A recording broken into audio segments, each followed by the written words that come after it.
ಬರ ಪರಿಸ್ಥಿತಿಯನ್ನ ನಾವೆಲ್ಲ ಎದುರಿಸ್ತಾ ಇದ್ದೀವಿ. ಜಿಲ್ಲೆ ಇವತ್ತಿಗೆ 10%ಗಿಂತ ಕಡಿಮೆ ಪ್ರದೇಶದಲ್ಲಿ ಬಿತ್ತನೆ ಆಗಿದೆ. ಬಿತ್ತನೆ ಆಗಿರೋದ್ರಲ್ಲೂ ಕೂಡ 80ರಿಂದ 90% ಒಣಗೋಗುವಂತ ಸ್ಥಿತಿಗೆ ಆಲ್ರೆಡಿ ಬಂದಿದೆ.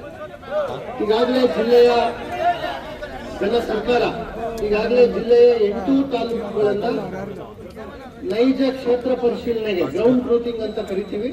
ಆ ಗ್ರೌಂಡ್ ಟ್ರೂತಿಂಗ್ಗೆ 160 ಹಳ್ಳಿಗಳು 10% ಹಳ್ಳಿಗಳನ್ನ ಆಯ್ಕೆ ಮಾಡಿ ಆ ಎಲ್ಲ ಹಳ್ಳಿಗಳನ್ನ ನಾವು ಈಗಾಗಲೇ ಕ್ಷೇತ್ರ ಪರಿಶೀಲನೆ ಮಾಡಿ ಜಮೀನು ಸರ್ವೆ ನಂಬರ್ಗಳಿಗೆ ಹೋಗಿ ಎಲ್ಲಿ ಬಿತ್ತನೆ ಆಗಿತ್ತು ಅಲ್ಲಿ ಹೋಗಿ ಆ ಒಣಗಿರೋದನ್ನ ದಾಖಲೆ ಮಾಡಿ ಭಾವಚಿತ್ರದೊಂದಿಗೆ ಈಗಾಗಲೇ ಸರ್ಕಾರಕ್ಕೆ ಆ ಪ್ರಸ್ತಾವನೆಯನ್ನ 2 ದಿನಗಳ ಹಿಂದೆ ಕಳಿಸಿದ್ದೇವೆ.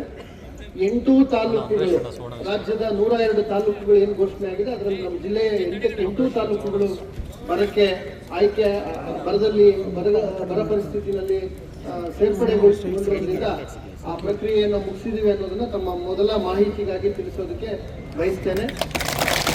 ಇದರ ಜೊತೆ ಒಂದು ಐತಿಹಾಸಿಕವಾದಂಥ ಕೆಲಸ ಮಾನ್ಯ ಮುಖ್ಯಮಂತ್ರಿಗಳಾಗಲಿ ಉಪಮುಖ್ಯಮಂತ್ರಿಗಳು ಕೂಡ ಜಿಲ್ಲೆಗೆ ಬಂದಿದ್ರು.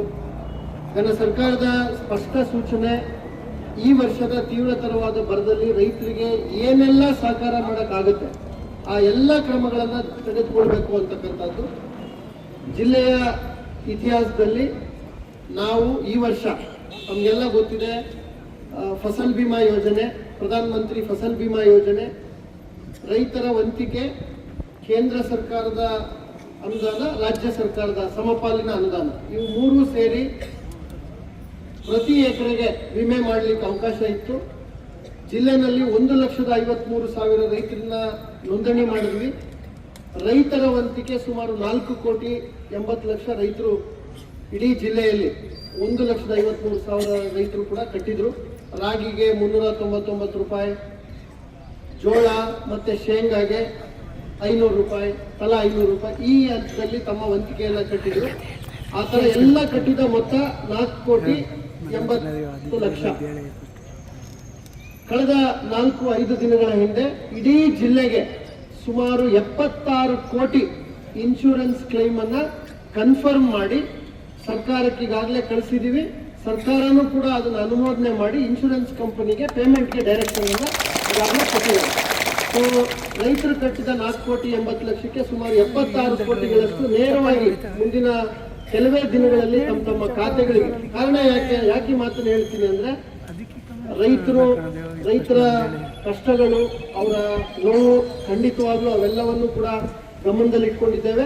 ಅದೇ ರೀತಿ ರೈತರಿಗೆ ಒಂದು ಹೊಸ ಭೂಮಿಯ ಕಂದಾಯ ದಾಖಲೆಗಳಲ್ಲಿ ಒಂದು ಹೊಸ ಅಧ್ಯಾಯ ನಮಗೆಲ್ಲ ಗೊತ್ತಿದೆ. ದರಖಾಸ್ತು ಕೋಡಿಗಳು, ಪೌತಿ ಖಾತೆಗಳು, 1.5 ಲಕ್ಷ ಪೌತಿ ಖಾತೆ ಕಳೆದ ಒಂದು 8-9 ತಿಂಗಳಲ್ಲಿ ಮಾಡಿದೀವಿ. ಸೊ ಈ ತರದ್ದೆಲ್ಲ ಕೆಲಸಗಳು ಕೂಡ ಮುಂದಿನ ದಿನಗಳಲ್ಲಿ ಮಾಡ್ತೇವೆ ಅಂತ ಹೇಳ್ತಾ, ಇವತ್ತೇ ಉತ್ಪಾದಕರ ಹಿತದೃಷ್ಟಿಯಿಂದ ಆಗ್ತಾ ಇರ್ತಕ್ಕಂಥ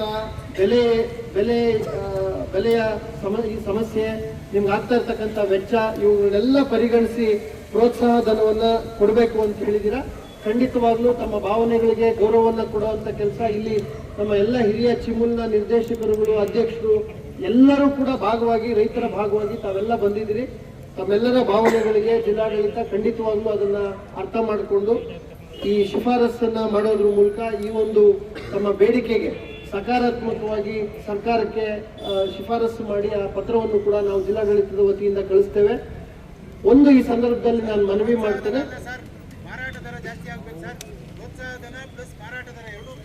ಖಂಡಿತ ತಮ್ಮ ಭಾವನೆಗಳು ಇದರಲ್ಲೆಲ್ಲ ವ್ಯಕ್ತ ಏನ್ ಪಡಿಸಿದ್ರೆ ಈಗಾಗಲೇ ಮನವಿ ಪತ್ರವನ್ನ ಹೆಣ್ಮಕ್ಳು ಕೊಟ್ಟಿದ್ದಾರೆ. ಅದರಲ್ಲಿರೋ ಎಲ್ಲ ಅಂಶಗಳ ಕುರಿತು ನೈಜವಾದ ಜಿಲ್ಲೆಯ ಹಿತದೃಷ್ಟಿಯಿಂದ ನೈಜವಾದ ವಸ್ತುಸ್ಥಿತಿಯನ್ನು ವಿವರಣೆ ಮಾಡಿ ಅದನ್ನ ಸರ್ಕಾರಕ್ಕೆ ಕಳಿಸುವಂತ ಕೆಲಸ ಖಂಡಿತವಾಗ್ಲೂ ಮಾಡ್ತೇವೆ. ಅದರ ಜೊತೆಗೆ ಈಗ ಇಡೀ ದಕ್ಷಿಣ ಭಾರತದ 5-6 ರಾಜ್ಯಗಳಲ್ಲಿ ಮಳೆ ತೀವ್ರ ಕೊರತೆ ಇದೆ.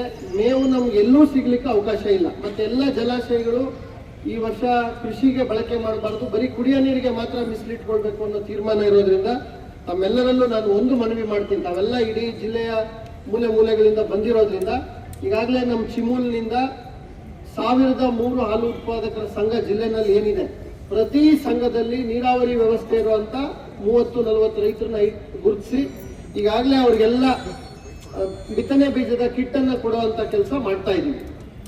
ರಾಜ್ಯ ಸರ್ಕಾರಕ್ಕೆ ನಾನು ಕೂಡ ಸುಮಾರು 50,000 ಕಿಟ್ಗೆ ಪ್ರಸ್ತಾವನೆ ಕಳಿಸಿದ್ದೀನಿ.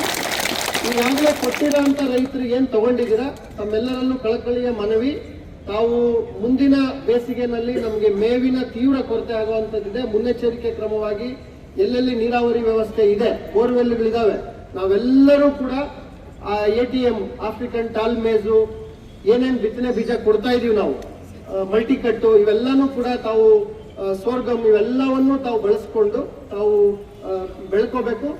ತಾವು ಬೆಳೆದ್ರೆ ಅದಕ್ಕೆ ಚಿಮುಲ್ ವತಿಯಿಂದನೂ ಕೂಡ 3,500 ರೂಪಾಯಿ ತಮಗೆ ಪ್ರತಿ ಎಕರೆಗೆ ಪ್ರೋತ್ಸಾಹ ಧನ ಇದೆ. ಜೊತೆಗೆ ಈ ವರ್ಷ ಕೃಷಿ ಇಲಾಖೆಗೆ ಈಗಾಗಲೇ ಸೂಚನೆ ಕೊಟ್ಟಿದ್ದೀವಿ. ತಾವು ಯಾರ್ಯಾರು ರೈತರು ಬೆಳಿತೀರಾ ತಾವೆಲ್ಲ ತಮ್ಮ ಪಟ್ಟಿಯನ್ನು ಕೊಟ್ಟರೆ ಕೃಷಿ ಇಲಾಖೆ, ತೋಟಗಾರಿಕೆ ಇಲಾಖೆಯಿಂದ ನಾವು ಸ್ಪ್ರಿಂಕ್ಲರ್ ಸೆಟ್ ಕೊಡೋದಕ್ಕೆ, ಡ್ರಿಪ್ ಸಿಸ್ಟಮ್ ಕೊಡೋದಕ್ಕೆ, ಟಿಲ್ಲರ್ಗಳು ಕೊಡೋದಕ್ಕೆ, ಬೇರೆ ಬೇರೆ ಎಲ್ಲ ಇಲಾಖೆಗಳ ಅನೇಕ ಸುಮಾರು ಒಂದು ವರ್ಷಕ್ಕೆ ಏನಿಲ್ಲ ಅಂದ್ರೂ 10,000 ರಿಂದ 15,000 ಜನಕ್ಕೆ ನಾವು ವಿವಿಧ ಸವಲತ್ತುಗಳನ್ನು ಕೊಡುವಂತ ಯೋಜನೆಗಳಿದಾವೆ. ಆ ಎಲ್ಲ ಸವಲತ್ತುಗಳನ್ನ ಯಾರು ಇಂಥ ಬರದ ಸಂದರ್ಭದಲ್ಲಿ ತಾವು ಆಸಕ್ತಿ ತೆಗೆದುಕೊಂಡು ಸರ್ಕಾರದ ಜೊತೆ ಕೈ ಜೋಡಿಸಿ ಮೇವು ಬೆಳ್ಕೊಳ್ತೀರಾ ಅಂತ ಎಲ್ಲ ರೈತರಿಗೆ ನಮ್ಮ ಕಡೆಯಿಂದ ಏನ್ ಪ್ರೋತ್ಸಾಹ ಬೇಕು ಆ ಎಲ್ಲವನ್ನು ಕೊಡೋದಕ್ಕೆ ಈಗಾಗಲೇ ತೀರ್ಮಾನವನ್ನ ತೆಗೆದುಕೊಂಡಿದ್ದೇವೆ ಅನ್ನೋ ಮಾತನ್ನ ಕೂಡ ಇವೆಲ್ಲವನ್ನು ಕೂಡ ಖಂಡಿತವಾಗ್ಲೂ ಅದನ್ನ ಗಂಭೀರವಾಗಿ ಪರಿಗಣಿಸ್ತೇವೆ. ಜೊತೆಗೆ ಕಂದಾಯ ಇಲಾಖೆಯ ಸಮಸ್ಯೆಗಳು ಆ ಎಲ್ಲವನ್ನು ಕೂಡ ಹಂತ ಹಂತವಾಗಿ ತಮಗೆ ಪರಿಹರಿಸುವಂತದ್ದು, ತಮಗೆ ಶಾಶ್ವತವಾದಂತ ಹಕ್ಕು ದಾಖಲೆಗಳನ್ನು ಕೊಡ್ತಕ್ಕಂಥದ್ದು, ಎಲ್ಲ ಕೆಲಸವನ್ನ ಮಾಡ್ತೇವೆ ಅನ್ನೋ ಮಾತನ್ನು ಈ ಸಂದರ್ಭದಲ್ಲಿ ಹೇಳಕ್ ಬಯಸ್ತೇನೆ. ಎಲ್ಲರಿಗೂ ನಮಸ್ಕಾರ.